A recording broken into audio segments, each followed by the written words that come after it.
नमस्कार प्रेक्षकांनो, ठरलं तर मग मालिकेच्या येणाऱ्या भागांमध्ये आपल्याला जबरदस्त ट्विस्ट पाहायला भेटणार आहे। हा ट्विस्ट असा असणार आहे इतक्या वर्ष आपण त्याची वाट पाहिलेली आहे की सायलीच खरी तन्वी आहे हे सत्य आता मधुभाऊ सगळ्यांच्या समोर आणणार आहेत। मधुभाऊ आता हॉस्पिटलमधून घरी आलेले असतात। त्यांची तब्येत आता बरी झालेली असते, मात्र डोक्याची जखम थोडीशी खोल असल्यामुळे तिला बरं व्हायला थोडासा टाइम लागत आहे। तरी देखील आता मधुभाऊ चांगले झालेले आहेत आणि ते घरी आलेले असतात। आता ते घरी आल्यानंतर सगळ्यात आधी आता सायलीच खरी तन्वी आहे हे सत्य ते सांगणार आहेत। त्यासाठी त्यांनी जो फोटो पाहिला होता प्रतिमा आणि सायलीचा, तो फोटो शोधण्यासाठी ते रूम मध्ये जातात आणि त्यांना तो फोटो सापडतो। आता तो फोटो घेऊन ते लवकरच खाली येतात आणि तो फोटो आता ते अर्जुनकडे देतात, कारण त्यांना माहिती असतं की अर्जुनच आता या सगळ्याचा उलघाडा करेल आणि सगळ्यांना पटवून देईल की सायलीच खरी तन्वी आहे। म्हणून तो फोटो ते अर्जुनला देतात आणि अर्जुनला तो फोटो पाहून धक्काच बसतो। इतक्या वर्ष प्रियाने एवढी मोठी नाटके केली आणि तन्वी म्हणून या घरामध्ये राहिली आणि खरी तन्वी मात्र सायलीच होती। त्याला खूप आनंद होतो, पण तो म्हणत असतो की पण त्या तुळशी पत्राची खून त्या प्रियाच्या पायावरती कशी काय? त्यावेळेस मधुभाऊ म्हणतात की नाही, ते तुळशी पत्राची खून सायलीच्या पायावरती आहे आणि हे मला माहिती नव्हतं की हे सत्य त्या प्रियाने लपवून ठेवलेलं आहे, नाहीतर मी कधीच सांगितलं असतं। तर आता अर्जुन अजिबात वेळ न घालवता तो आता सायलीकडे जातो आणि सायलीला म्हणत असतो की सायली, तुझा पाय दाखव। आता सायलीला असं वाटत असतं की अर्जुनचं काय चाललेलं आहे।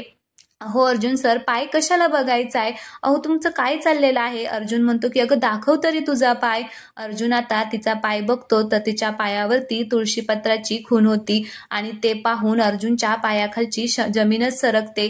त्याला खूप मोठा धक्काच बसतो की हीच खरी तन्वी आहे। आता त्याला खूप आनंद झालेला असतो। तो आता तिच्या आईवडिलांबद्दल शोधत असतो आणि तिचे आईवडील तर प्रतिमा आणि रविराजच निघाले, म्हणजे किती त्याला आनंद झाला असेल। प्रेक्षकांनो, आता तुम्हाला सुद्धा खूप आनंदाची बातमी मिळणार आहे। लवकरच हा एपिसोड आपल्या टीव्ही वरती येणार आहे।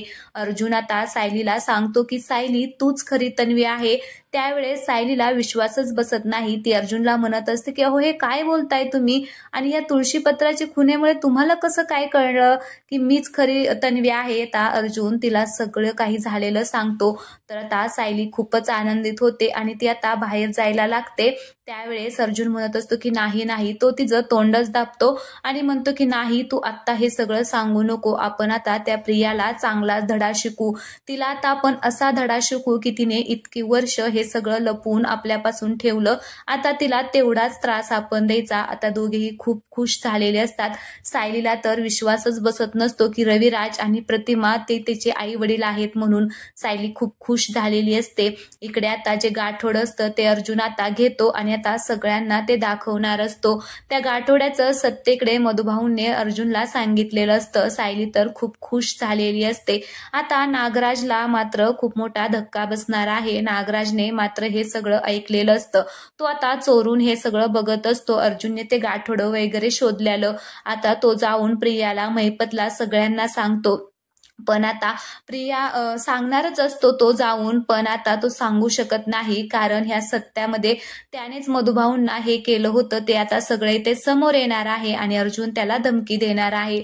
प्रियाला मात्र न कळत आता अर्जुन तिची गंमत घेणार आहे, पण हे सत्य उलघड झाल्यामुळे रविराज मात्र आता खूप खुश होणार आहे की सायली सारखी मुलगी त्याची मुलगी आहे, हे त्याला खूप आवडणार आहे आणि लवकरच या सत्याचा उलघाडा होणार आहे। त्यामुळे तुम्ही चॅनलला कनेक्ट राहा।